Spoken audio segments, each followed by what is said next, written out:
근데 이게 영상 제목이 뭐로 나갔죠? 장판 고추장이고요. 장애인에 대한 특수교육법 2탄.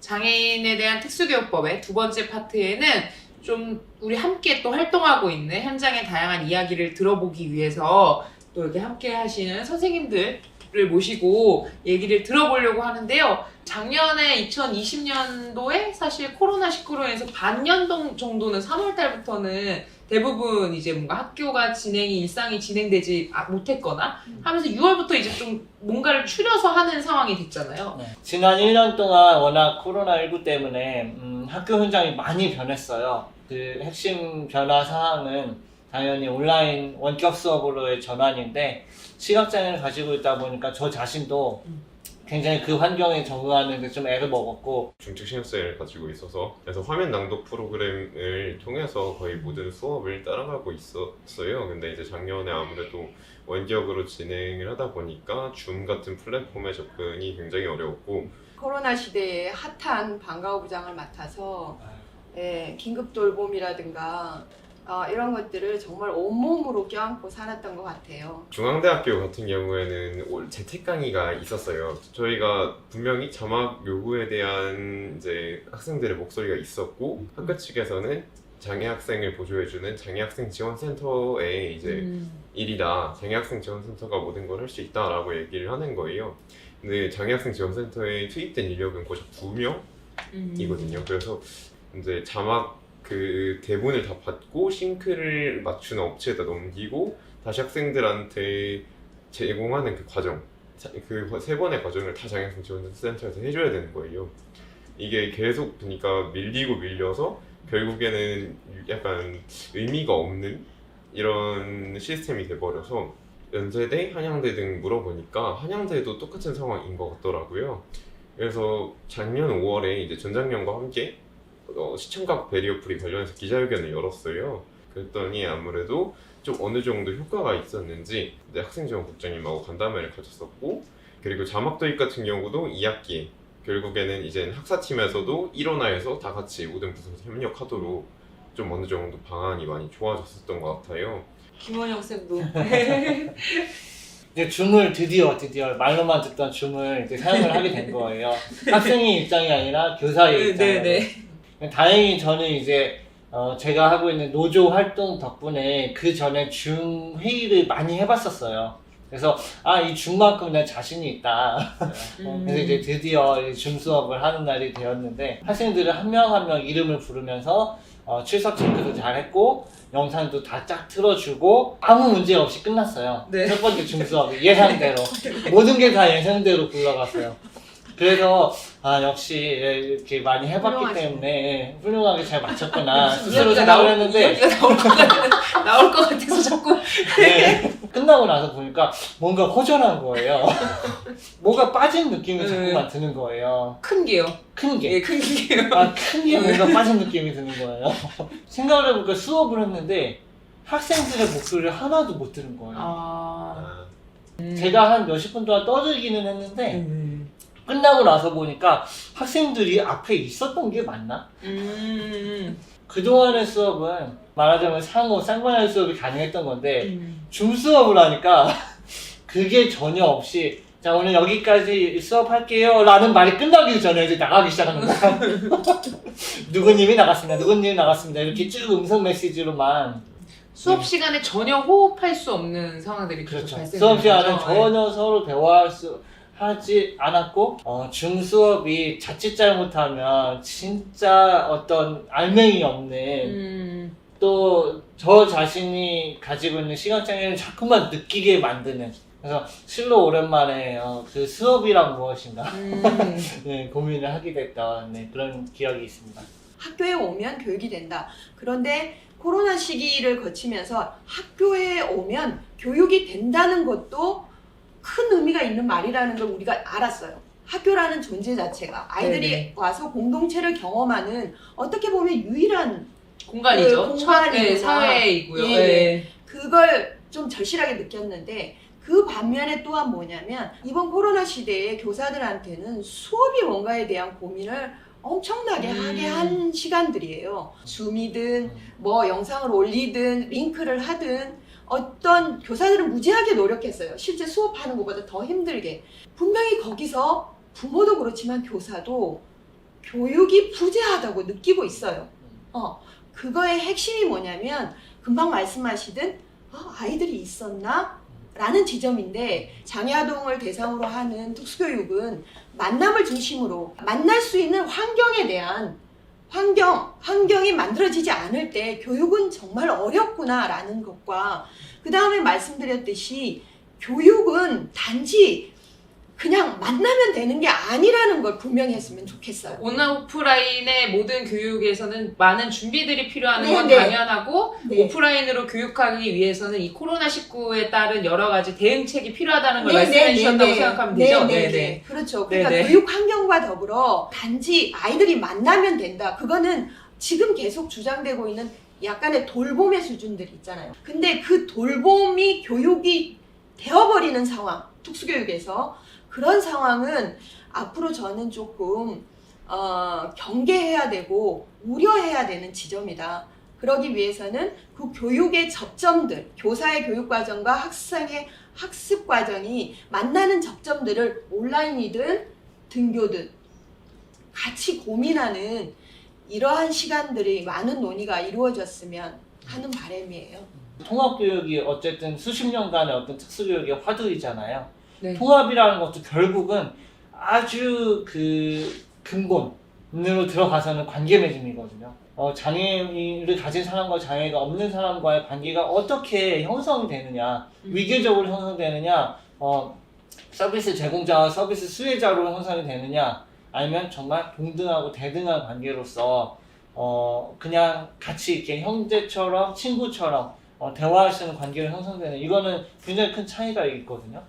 그래서 2021년에는 조금 더 이 본질에 다가가는 교육이 다른 무엇이 아니라 그냥 교사와 학생들 그리고 학부모 그다음에 많은 교육 관료들 간의 관계를 좁히고 그 의미 있는 관계를 맺어가는 거라고 생각합니다. 그러고 보니까 전시 상황 속에서는 관계가 확실하게 드러나겠네요. 드러나죠. 네. 적군과 아군이 네, 화끈하게 드러났던 한 해였던 것 같아요. 맞습니다. 생각해보니까.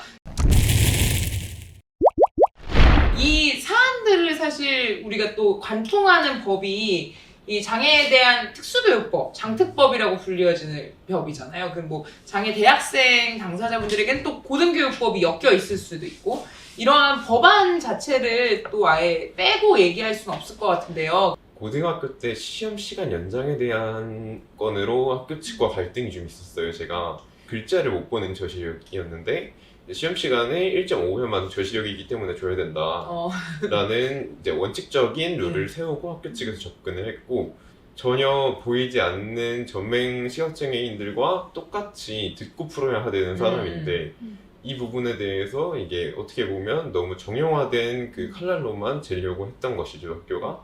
그래서 이 부분을 교장 선생님과 이제 저희 부모님들도 장애인 특수교육법을 보는데 딱히 이거를 막 막는 조항이나 이런 것도 없는 거예요. 네네네. 그래서 처음에 이게 법으로 다 한정돼서 접근하기가 생각보다 어렵고 법이 모든 문제를 해결할 수 없겠구나 라는 생각을 하면서 대학에 입학을 했었던 것 같습니다. 급진적이고 진보적인 어떤 담론을 담아냈다고 보는데 이제 그 담론을 담아낸 그 법이 실제로는 현장에서 기능하는 거잖아요. 네네. 예. 그렇죠. 현실을 규정하고 현실을 어떻게 이제 개선해 가야 되는 법인데 이 괴리가 엄청나게 컸던 거죠. 교육이라는 금방 좀 전에 우리가 말한 수업이라든가 아이들을 중심으로 아이들의 삶이라든가 아이들의 실제적인 어떤 필요라든가 이런 것들과 교육이 만나야 되는데 너무나 이 괴리가 크다 보니까 그 현실에서 벌어지는 것들을 감당하기 어려운 거예요.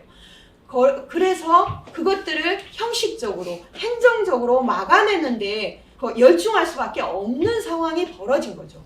그래서 특수교육이 어쨌든 간에 양적으로는 진일보하고 엄청난 변화를 가져왔고 이러한 고군분투들이 결국은 특수교육의 보편화를 가져왔다고 생각해요.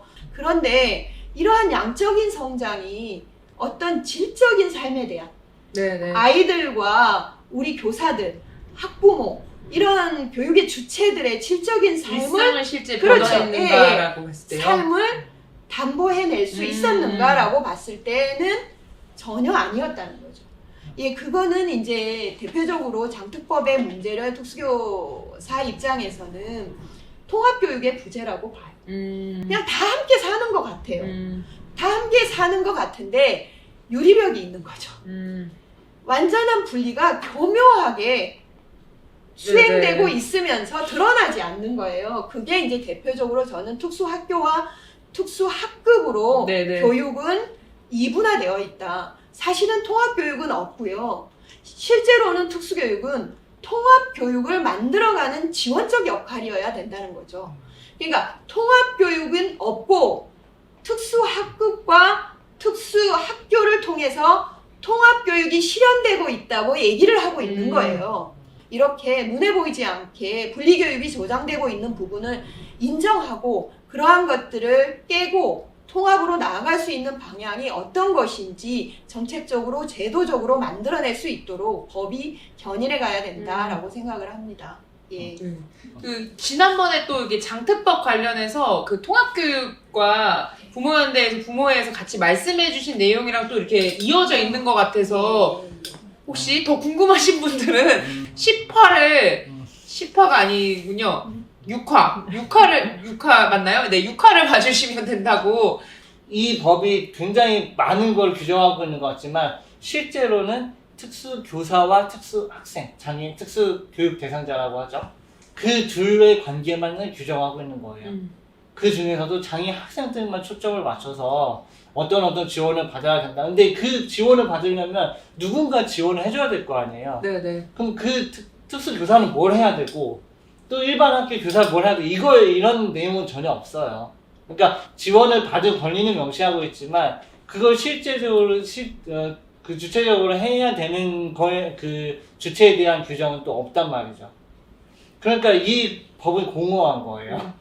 뭔가 많은 권리를 나열하고 있지만 실제로 어쩌라는 건지 굉장히 공허하고 저 같은 사각지대에 있는 사람들이 너무 많다는 거죠.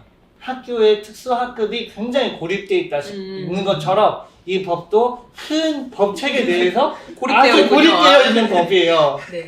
얼마나 고립되어 있냐면 학부모나 장애 학생들, 장애 교사들이 이 법의 존재를 잘 몰라요. 그만큼 고립되어 있어요. 한 시간이 훌쩍 또 넘은 시간이 돼서 네. 이제 마지막 좀 정리 멘트를 한 분씩 나눠주시고 오늘의 시간을 마무리하면 좋을 것 같은데요. 특수교사의 입장에서 장특법은 매우 중요한 법입니다.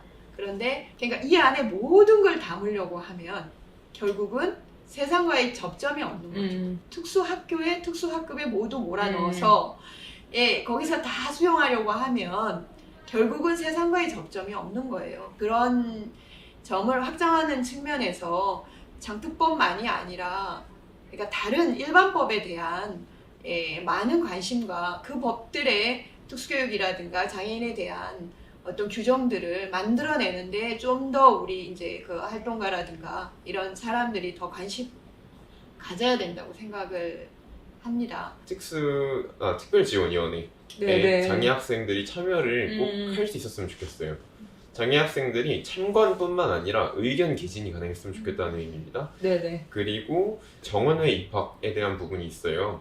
정원외 입학이라고 하고 장애 학생을 이제 6명 이내로 뽑겠다고 6명 이내면 솔직히 1명도 가능하고 안 뽑을 수도 있는 겁니다. 네. 그래서 학교에 그냥 재량권에 다 네. 맞춰져 있는 거죠. 네. 그래서 그 숫자를 반드시 채워야 된다고 네네네. 생각을 해요. 아무리 장애인식 개선 교육을 하면 뭐합니까? 장애인이 학교에 없는데 장애 학생과 비장애 학생의 공존 결국 그림의 떡이거든요. 네네. 그리고 마지막으로는 그 법안에서 장애학생 지원센터에 대한 권한을 이번에 좀 확실하게 명령 지어서 지원센터에 대한 억압이 더 이상 없었으면 좋겠다라는 생각을 갖고 인력도 좀 안정적으로 배치되고요. 네. 제가 이제 원격 수업을 하다가 이제 그 수업을 안 들은 친구가 있었어요. 중학교 1학년 남자아이였는데 전화를 했어요. 전화를 해가지고 아유 코로나 때문에 많이 힘들지 이러니까 그 남자아이가 뭐라고 하냐면 에휴, 그러게요. 제가 학교도 가서 친구들이랑 이렇게 사회성도 기르고 해야 되는데 아주 힘드네요. 이러는 거야. 그 친구는 수업을 못 듣는 걸 걱정하는 게 아니고 네, 사회성. 본인이 사회성을 못 기르는 것 같아서 어. 힘든 거예요. 맞는 말이네요. 어디서 맞는 그런 얘기 말이네. 들었는지 모르겠지만 학생들한테 중요한 거는 사실 친구들을 만나는 거가 네. 가장 중요하다고 봐요. 정말로. 특수교육법이 통합교육을 외쳐왔는데 왜 장애인 등에 대한 통합교육법이 아니고 아직도 특수교육법이냐는 거죠. 저는 이 패러다임이 바뀌지 않으면 계속해서 장애 학생들은 특수학급으로 특수학교로 분리되는 것이지 그 환경이 아무리 좋아져서 역차별 논란이 일어날 정도로 좋아진다 한들 그들은 그들의 세계에 갇히는 것이거든요. 그런 인식의 확장이 반드시 필요하다고 생각을 합니다. 저희 이 모든 장판고추장의 마지막 멘트가 그 구독과 좋아요를 함께 외쳐주시는 건데 장판고추장 구독과 좋아요 함께 해주세요.